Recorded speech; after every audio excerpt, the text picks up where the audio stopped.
Again आप सभी का क्रेजी जी के ट्रिक के डेली करंट अफेयर की सीरीज में स्वागत है। तो फ्रेंड्स, आज के इस सेशन में हम 17 जुलाई के सभी करंट अफेयर को डिटेल में डिस्कस करने वाले हैं।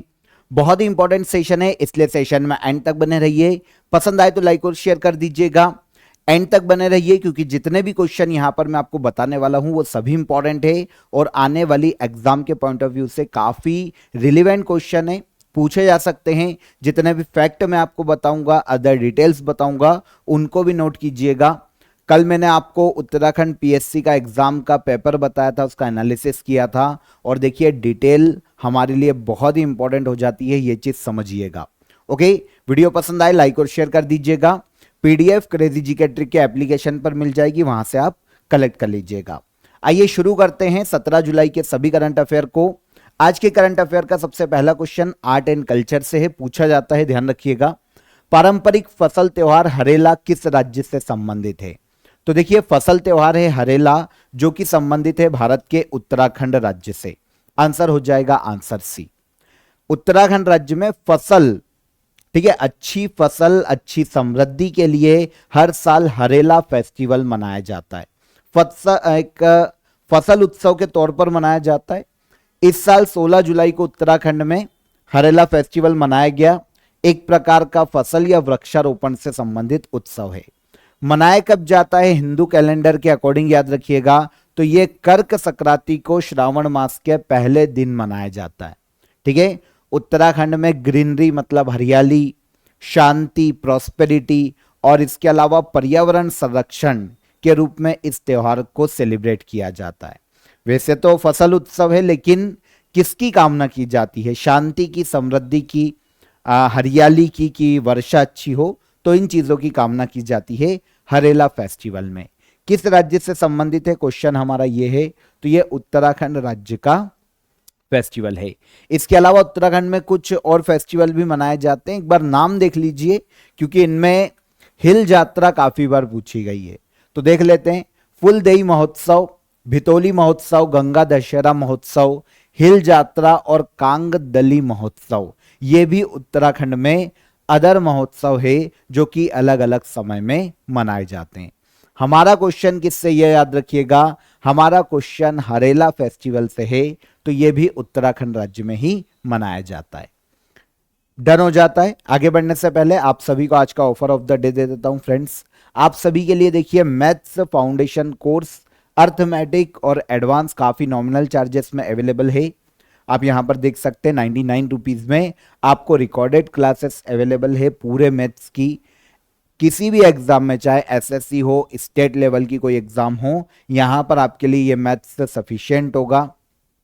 लिंक आपको डिस्क्रिप्शन में दी गई है। इसके अलावा रूट एप्लीकेशन से और क्रेजी जी के ट्रिक एप्लीकेशन पर जाकर भी आप इसे ज्वाइन कर सकते हैं, लेकिन लिंक पर क्लिक करके आप डायरेक्ट इसे अवेल कर सकते हैं। डिस्क्रिप्शन में आपके लिए लिंक है।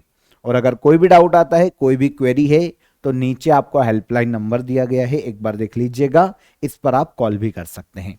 आए अगले क्वेश्चन पर, चलिए सेकंड क्वेश्चन देखिए। हाल ही में किस भारतीय को प्रसिद्ध हंस वॉन हेंटिंग अवार्ड 2024 से सम्मानित किया गया? तो इंपॉर्टेंट है, नोट कीजिएगा, हंस वॉन हेंटिंग अवार्ड 2024 इससे सम्मानित किया गया है के चोकलिंगम को। आंसर हो जाएगा आंसर डी। भारत के और एशिया के पहले ऐसे व्यक्ति जिन्हें हंस वॉन हेंटिंग अवार्ड से सम्मानित किया गया है कौन? के चोकलिंगम की बात करें कि ये कौन है, तो देखिए मद्रास यूनिवर्सिटी, तमिलनाडु से बिलोंग करते हैं। मद्रास यूनिवर्सिटी के डिपार्टमेंट ऑफ क्रिमिनोलॉजी के संस्थापक सदस्य और चीफ हैं के चोकलिंगम। ठीक है, इन्हें हाल ही में हंस वॉन हेंटिंग अवार्ड से सम्मानित किया गया। पहले एशियाई, या फिर आप यूं भी बोल सकते हैं कि पहले भारतीय। ऑब्वियस सी बात है, एशिया में पहले हैं तो भारत में भी पहले होंगे जिन्हें इस अवार्ड से सम्मानित किया गया। अब बात आएगी कि चोकलिंगम ने किस क्षेत्र में अपना योगदान दिया है ना, क्वेश्चन आएगा। तो के चोकलिंगम की बात करें तो इन्होंने विक्टिमोलॉजी के क्षेत्र में इनके योगदान के कारण इस अवार्ड को प्राप्त किया है। अब पर्टिकुलर वर्ड देखें, विक्टिमोलॉजी क्या है? तो विक्टिम जो पीड़ित होते हैं, किसी भी अपराध के जो पीड़ित है, जिनके ऊपर अपराध हुआ है, उन लोगों की मनोदशा को समझना, उन लोगों की साइकोलॉजी या मनोदशा का अध्ययन विक्टिमोलॉजी कहलाता है। अब इंटरेस्टिंग यह है कि हंस वॉन्ग हेंटिंग अवार्ड विक्टिमोलॉजी या विक्टिम साइंस के क्षेत्र में योगदान के लिए दिया जाता है। देता कौन है? तो वर्ल्ड सोसाइटी ऑफ विक्टिमोलॉजी हर साल इस अवार्ड को प्रदान करती है। पहली बार एशिया के किसी व्यक्ति को मिला और वो इंडियन है। कौन? के चोकलिंगम, मद्रास यूनिवर्सिटी के डिपार्टमेंट ऑफ क्रिमिनोलॉजी के संस्थापक है। एक विक्टिम पर जिस पर अपराध हुआ है उसकी मनोदशा कैसी हो जाती है, वो सोसाइटी को किस नजरिए से देखने लगता है, वो किस तरीके से उसकी इंटरनल बोल सकते हैं हम मनोदशा कैसी हो जाती है, उसके बारे में इसमें बताया गया है। इसी के अध्ययन पर बेस्ड है सारी थीसिस के चोकलिंगम की, इसीलिए इन्हें अवार्ड दिया गया हाल ही में, Hans Wong Henting award 2024। Okay, third question पर आइए। आईपीएस राजीव कुमार को किस राज्य का हाल ही में डीजीपी बनाया गया? तो ये काफी सुर्खियों में रहे थे, अगर आपको पता है तो लोकसभा चुनाव के पहले भी काफी सुर्खियों में थे। आईपीएस राजीव कुमार, इन्हें हाल ही में डीजीपी नियुक्त किया गया है पश्चिम बंगाल राज्य का। आपको पता है पश्चिम बंगाल में लोकसभा इलेक्शन के पहले इलेक्शन कमीशन ने इन्हें इनके पद से हटा दिया था और गैर चुनावी ड्यूटी में लगाया था। अब जब ममता बनर्जी की गवर्नमेंट वापस पश्चिम बंगाल में इलेक्शन हो गए, ममता बनर्जी की सरकार है, तो उन्होंने वापस इन्हें डीजीपी के पद पर बहाल किया। इनके पहले आईपीएस संजय मुखर्जी डीजीपी के पद पर थे। संजय मुखर्जी का वापस से स्थान लिया है आईपीएस राजीव कुमार ने। डीजीपी बने हैं किस राज्य के? पश्चिम बंगाल राज्य के। एक्चुअल में अगर हम आईपीएस राजीव कुमार की बात करें तो ये पश्चिम बंगाल केडर के ही 1989 बैच के एक आईपीएस अधिकारी है। हाल ही में आईपीएस राजीव कुमार को पश्चिम बंगाल राज्य के डीजीपी के रूप में नियुक्त किया गया। नेक्स्ट क्वेश्चन देखेंगे। नीति आयोग ने नीति गियर शिफ्ट चैलेंज शुरू किया है। नीति गियर शिफ्ट चैलेंज का संबंध किससे है?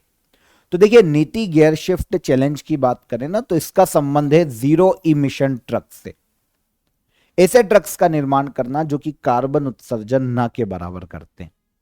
तो इसकी ओर कदम बढ़ाते हुए नीति आयोग ने नीति गियर शिफ्ट चैलेंज की शुरुआत की हाल ही में घोषणा की है। जीरो इमिशन ट्रक्स डेवलप करना इसका मुख्य उद्देश्य। ओके, अब देखिए, ये जो नीति गियर शिफ्ट चैलेंज है, भारत में जीरो इमिशन ट्रक्स अपनाने में तेजी लाना इसका मुख्य उद्देश्य। अब इस चैलेंज के तहत किया क्या जाने वाला है?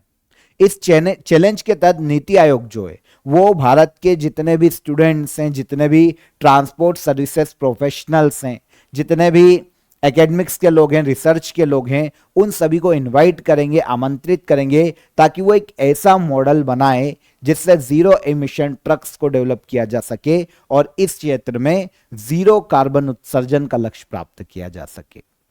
तो नीति आयोग की पहल है नीति गियर शिफ्ट चैलेंज। ठीक है, इमिशन ट्रक्स के डेवलपमेंट में तेजी लाना या जीरो इमिशन ट्रक्स को डेवलप करना इसका मुख्य उद्देश्य है। एक्चुअल में ये जो जीरो इमिशन ट्रक्स है इसको अपनाने के लिए इनोवेटिव बिजनेस मॉडल को बढ़ावा देना नीति आयोग की इस इनिशिएटिव का मुख्य उद्देश्य है। और ये जो नीति आयोग के द्वारा किया जा रहा है ये ई फास्ट इंडिया के तहत किया जा रहा है, ताकि पूरी तरीके से भारत में कार्बन फ्री जो सड़क परिवहन होता है, माल आधारित सड़क परिवहन है, उसको पूरी तरीके से कार्बन फ्री बनाया जा सके। तो यह सेंट्रल गवर्नमेंट की एक योजना है ई फास्ट इंडिया। इसे सितंबर 2022 में लागू किया जा चुका था। अब इस लक्ष्य को प्राप्त करने के लिए जीरो एमिशन ट्रक्स अपनाया जाए, इसलिए शुरू किया गया है हाल ही में एक चैलेंज जिसे नाम दिया गया है नीति गियर शिफ्ट चैलेंज। ठीक है, नीति आयोग की योजना है। आगे आइए। माधवी मधु कश्यप हाल ही में किस राज्य की पहली महिला ट्रांस विमेन सब इंस्पेक्टर एसआई बनी है? माधवी तो नहीं बोला ना, मानवी मधु कश्यप की बात करें तो यह पहली ट्रांस विमेन एसआई बनी है हाल ही में बिहार राज्य की। आंसर है बिहार राज्य में हाल ही में मानवी मधु कश्यप को पहली ट्रांस विमेन एसआई के रूप में नियुक्त किया गया। ठीक है, वैसे 3 लोगों को नियुक्त किया गया है, ट्रांसजेंडर 3 व्यक्तियों को नियुक्त किया गया है। इनमें से 2 ट्रांस पुरुष है और 1 ट्रांस महिला है। एक ट्रांस महिला कौन? मानवी मधु कश्यप, बिहार राज्य में एसआई के रूप में नियुक्त की गई। बिहार की कैपिटल पटना। वर्तमान में राजेंद्र आर्लेकर इस राज्य के गवर्नर के पद पर हैं और सीएम की बात करें तो यह वर्तमान में नीतीश कुमार है। ठीक है, आज का फोकस क्वेश्चन हमारा देखिए, इंपॉर्टेंट है, एग्जाम में काफी बार पूछा भी गया और आरटीआई के बारे में आप जानते हैं, इससे क्वेश्चन आता है। चर्चित केंद्रीय सूचना आयोग का गठन किस अधिनियम के द्वारा किया गया था? तो हाल ही में केंद्रीय सूचना आयोग चर्चा में रहा है। यहां पर क्वेश्चन ये कि भाई गठन किस अधिनियम के तहत किया गया था? तो केंद्रीय सूचना आयोग का जो गठन है यह सूचना का अधिकार अधिनियम 2005 के तहत इसका गठन किया गया है। देखिए, RTI, right to information, RTI के तहत कोई भी व्यक्ति, कोई भी इंडिविजुअली किसी भी सरकारी विभाग से संबंधित कोई भी जानकारी प्राप्त कर सकता है, चाहे वो खर्चे से रिलेटेड हो, वर्क से लेकर किसी से भी रिलेटेड, नियुक्ति से रिलेटेड सारे अधिकार आरटीआई, राइट टू इंफॉर्मेशन, सूचना का अधिकार, मौलिक अधिकारों के अंतर्गत शामिल किया जाता है। भारतीय संविधान के आर्टिकल 19 के सब क्लॉज 1 में सूचना का अधिकार मौलिक अधिकार है। ओके, हालांकि अगर देश में नेशनल इमरजेंसी अप्लाई होती है तो ये अपने आप खत्म हो जाएगा, क्योंकि आर्टिकल 19 इमरजेंसी की कंडीशन में अपने आप खत्म हो जाता है। लेकिन ठीक है, सूचना का अधिकार कहां पर उल्लेखित है संविधान में? 19(1) आर्टिकल 19 का सब क्लॉज 1। और किस अधिनियम के तहत सूचना का अधिकार दिया गया है? तो सूचना का अधिकार दिया गया है सूचना का अधिकार अधिनियम 2005 के तहत, और इसी के तहत नियुक्ति की जाती है केंद्रीय सूचना आयोग की। ठीक है, अब कैजुअली अगर हम केंद्रीय सूचना आयोग की बात करें तो याद रखना, पहली बार 12 अक्टूबर 2005 को इसका गठन किया गया था और इसमें एक अध्यक्ष होता है जो कहलाता है मुख्य सूचना आयुक्त, और मैक्सिमम 10 अदर सदस्य होते हैं। मैक्सिमम, कम हो सकते हैं लेकिन मैक्सिमम 10 अदर सदस्य होते हैं, और एक होता है मुख्य सूचना आयुक्त। वर्तमान में भारत में मुख्य सूचना आयुक्त हीरालाल सामरिया है, ध्यान रखना। ठीक है, नियुक्ति कौन करता है? मुख्य सूचना आयुक्त और अन्य सूचना आयुक्तों की तो नियुक्ति राष्ट्रपति करते हैं। पद से इस्तीफा देना है तो भी राष्ट्रपति को सौंपकर अपना पद छोड़ सकते हैं, लेकिन राष्ट्रपति एक नियुक्ति समिति की सिफारिश पर इनकी नियुक्ति करते हैं और उस समिति में प्रधानमंत्री समिति के अध्यक्ष होते हैं।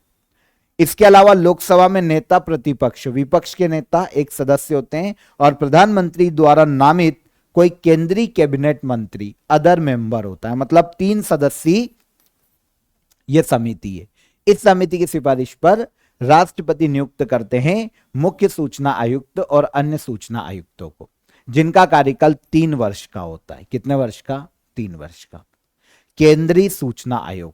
ठीक है, किस अधिनियम के तहत इसका गठन किया जाता है? तो सूचना का अधिकार अधिनियम 2005 में लाया गया था भारत में। याद रहेगा, इंपॉर्टेंट है, याद रखना, सारे फैक्ट यहां से पूछे जाते हैं। नेक्स्ट क्वेश्चन, हाल ही में खबरों में रहा प्रोजेक्ट 2025 किस देश से संबंधित है? 2025, प्रोजेक्ट 2025 ये संबंधित है अमेरिका से। आपको पता है अमेरिका में प्रेसिडेंशियल इलेक्शन होने वाले हैं, और अभी डोनाल्ड ट्रंप पे एक हमला भी हुआ है ना, गोली इनके कान को छू के निकल गई है, बच गए। ठीक है, पर हमला हुआ, ये बहुत बड़ी बात है कि अमेरिका के प्रेसिडेंट जो रह चुके हैं, पूर्व प्रेसिडेंट, और इसके अलावा इस बार प्रेसिडेंट पद के उम्मीदवार भी है, उन पर हमला हुआ है। तो अमेरिका काफी सुर्खियों में, तो यहां पर प्रोजेक्ट 2025 सुर्खियों में आ गया इनके हमले के, इन पे जो हमला हुआ है ना, उसके बाद प्रोजेक्ट 2025 ये सुर्खियों में आ गया। एक्चुअल में प्रोजेक्ट 2025 इन्हीं की पार्टी, जिनका नाम है कंजर्वेटिव पार्टी, ठीक है, इन्हीं से जुड़ा हुआ एक डॉक्यूमेंट है। ठीक है, डोनाल्ड ट्रंप के पार्टी जो है वर्तमान में इनकी कंजर्वेटिव पार्टी, इन्हीं से जुड़ा हुआ एक डॉक्यूमेंट से। ठीक है ना, देखिए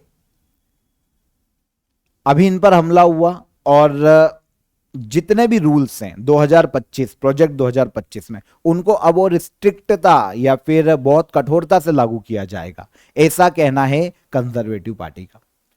इन्होंने कहा है कि अगर डोनाल्ड ट्रंप प्रेसिडेंट बनते तो पूरे देश में प्रोजेक्ट 2025 को हम लागू कर देंगे। द हेरिटेज फाउंडेशन ने इस प्रोजेक्ट को तैयार किया है, प्रोजेक्ट 2025 को तैयार किया है। अब देखो है क्या, की पॉइंट्स क्या है, देखना आपको पूरी, ऐसा लगेगा कि बहुत कठोर नियम। ठीक है, देखो शरणार्थियों का प्रवेश बंद करेंगे। एक्चुअल में पता है ये दक्षिणपंथी सरकार है, तो राइट विंगर आप बोल सकते हैं। तो शरणार्थियों का प्रवेश बंद करेंगे, सबसे पहले पोर्नोग्राफी पर बैन लगाएंगे, चीन से बिजनेस बंद करेंगे, एलजीबीटी के अधिकारों को कम करेंगे, राष्ट्रपति के जो पावर है उनको और ज्यादा बढ़ाएंगे। इसके अलावा नए परमाणु बम तैयार करेंगे युद्ध के लिए, डिफेंस और फॉरेन पॉलिसी और ज्यादा स्ट्रिक्ट की जाएगी। आई होप आपको दिख रहे होंगे सारे वर्ड, ठीक है। और लेफ्ट विचारधारा वाले जो लोग हैं उनको सरकारी नौकरियों से बेदखल किया जाएगा। तो अभी ट्रंप पे हमले के बाद इनकी गवर्नमेंट और जो इनकी पार्टी है और एग्रेशन में कि भैया अब तो हम इसको लागू करेंगे ही करेंगे। तो प्रोजेक्ट 2025 याद रखिएगा, अमेरिका से संबंधित है, अमेरिकी राजनीति में अभी बहुत गर्मा गर्मी में है ये, तो इसीलिए पूछा जा सकता है, तो आप याद रखिएगा। और डोनाल्ड ट्रंप पे हमला भी हुआ है, इसलिए इसको बताना आपको जरूरी था, ठीक है। तो याद रखना इसको, प्रोजेक्ट 2025 किससे संबंधित है, अमेरिका, ठीक है। प्रसिद्ध हिंदू त्योहार खर्ची पूजा निम्नलिखित में से किस राज्य में मनाया जाता है। तो खर्ची पूजा एक हिंदू त्योहार है, यह मनाया जाता है त्रिपुरा में। कहां मनाया जाता है, त्रिपुरा में। नॉर्मली क्या होता है इस त्योहार में, त्रिपुरा में खर्ची पूजा में पृथ्वी देवी की 10 दिन तक आराधना की जाती है, पृथ्वी देवी की 10 दिन तक पूजा की जाती है। और इसके अलावा वहां के जो त्रिपुरा के राजवंश रहे उनके 14 लोक देवताओं की भी पूजा की जाती। 14 लोक देवताओं का एक मंदिर है अगरतला में, परिसर है, मंदिर परिसर, वहां पर इनकी पूजा भी की जाती है खर्ची पूजा के नाम से। मनाया कब जाता है, तो त्रिपुरा में आषाढ़ मास के शुक्ल अष्टमी को यह मनाया जाता है। नॉर्मली 14 जुलाई को इस बार शुरू हुआ है और 23 जुलाई को खत्म होगा। 10 दिन का यह पूरा एक फेस्टिवल के तौर पर मनाया जाता है, ठीक है। हर साल इसका आयोजन किया जाता है नॉर्मली जुलाई अगस्त माह में। पर्टिकुलर हिंदू कैलेंडर या पंचांग से देखें तो आषाढ़ मास के शुक्ल अष्टमी को यह मनाया जाता है, ठीक है। खर्ची पूजा कहां का है, त्रिपुरा। हर साल इंटरनेशनल क्रिमिनल जस्टिस डे कब मनाया जाता है, तो हर साल इंटरनेशनल क्रिमिनल जस्टिस डे मनाया जाता है 17 जुलाई को। आंसर बी, कब, 17 जुलाई, ओके। अब इंटरनेशनल क्रिमिनल ऑफ जस्टिस या क्रिमिनल जस्टिस डे उद्देश्य क्या है, तो देखिए पीड़ितों के अधिकारों को बढ़ावा देना, उनके अधिकारों की रक्षा करना, उन्हें न्याय देने के लिए पूरे वर्ल्ड को एकजुट करना। जितने भी पीड़ित लोग हैं उनके अधिकारों को बढ़ावा देना और उन्हें न्याय देने के लिए पूरे वर्ल्ड को एकजुट करना, पूरे वर्ल्ड को पीड़ितों के न्याय के लिए प्रोत्साहित करना इंटरनेशनल क्रिमिनल जस्टिस डे मनाए जाने का मुख्य उद्देश्य है। हर साल 17 जुलाई को मनाया जाता है, 17 जुलाई को ऑब्जर्व किया जाता है। 17 जुलाई क्यों चुनी गई डेट, तो 17 जुलाई 1998 को रोम संधि को अपनाया गया था और रोम संधि के द्वारा ही इंटरनेशनल क्रिमिनल कोर्ट की स्थापना की गई थी, ओके। तो इंटरनेशनल क्रिमिनल जस्टिस डे 17 जुलाई को मनाया गया, लेकिन इस डे को मनाने की जो घोषणा है वो 2010 में हुई थी, ठीक है। 1998 की संधि पर 17 जुलाई को यह मनाना शुरू किया गया 2010 में, ओके। उद्देश्य मैंने आपको बता ही दिया है। इंटरनेशनल क्रिमिनल जस्टिस डे 17 जुलाई को हर साल मनाया जाता है। इसके बाद आज के करंट अफेयर का हमारा लास्ट क्वेश्चन है, मध्य प्रदेश के किस शहर ने एक दिन में 11 लाख पेड़ लगाकर वर्ल्ड रिकॉर्ड अपने नाम बनाया है।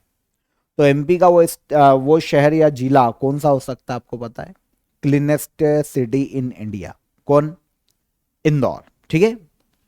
आंसर है, हाल ही में मध्य प्रदेश के इंदौर शहर में एक साथ 11 लाख पेड़ लगाकर एक वर्ल्ड रिकॉर्ड अपने नाम किया गया है।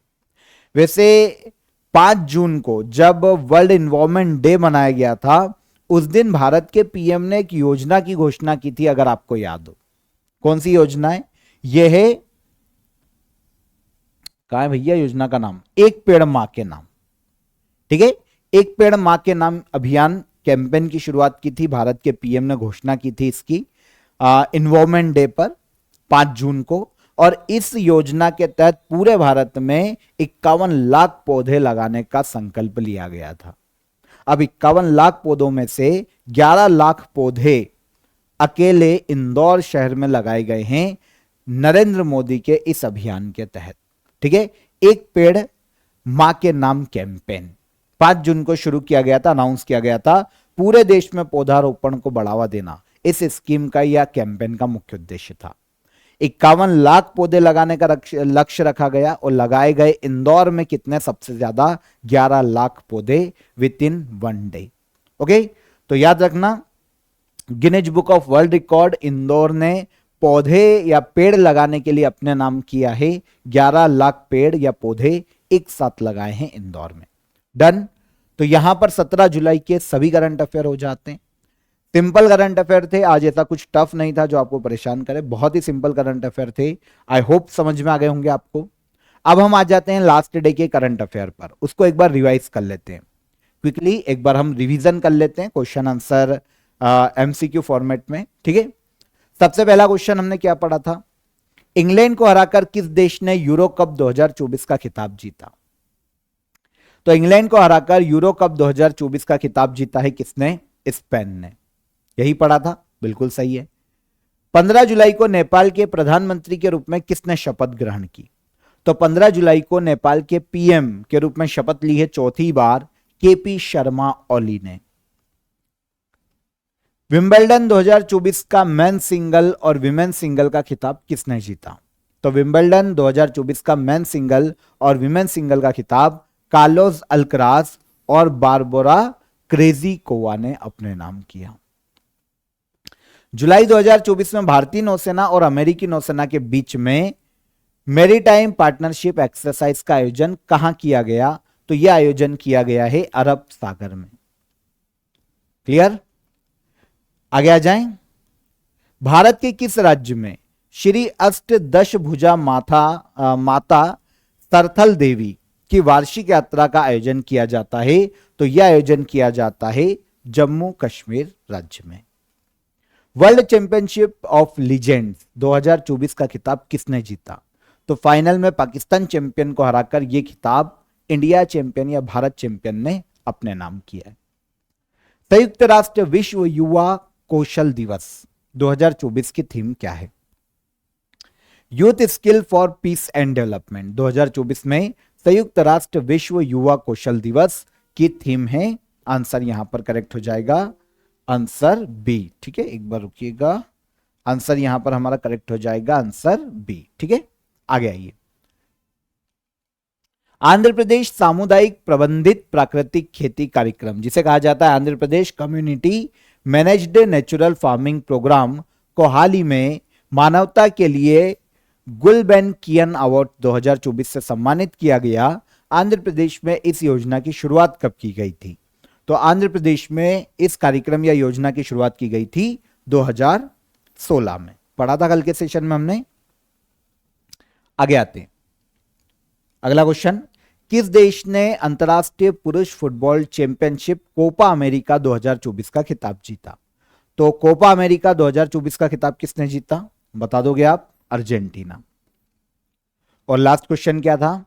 निम्न में से किस राज्य ने आईटी सक्षम युवा योजना 2024 की शुरुआत की? तो इसकी शुरुआत की है हाल ही में हरियाणा राज्य सरकार ने। डन। अब आ जाते हैं लास्ट डे के क्वेश्चन ऑफ द डे के आंसर पर। फिर मैं आपको नए क्वेश्चन दूंगा, आंसर कीजिएगा कमेंट बॉक्स में। पहले हम आंसर ले लेते हैं। इंटरनेशनल एयर ट्रांसपोर्ट एसोसिएशन की स्थापना कब की गई थी? तो इसकी स्थापना की गई थी 1945 में। रामसर साइट कांवर झील भारत के बिहार राज्य में स्थित है। बिहार में 2020 में पहली रामसर साइट कांवर झील थी, अब तो 3 हो गई है।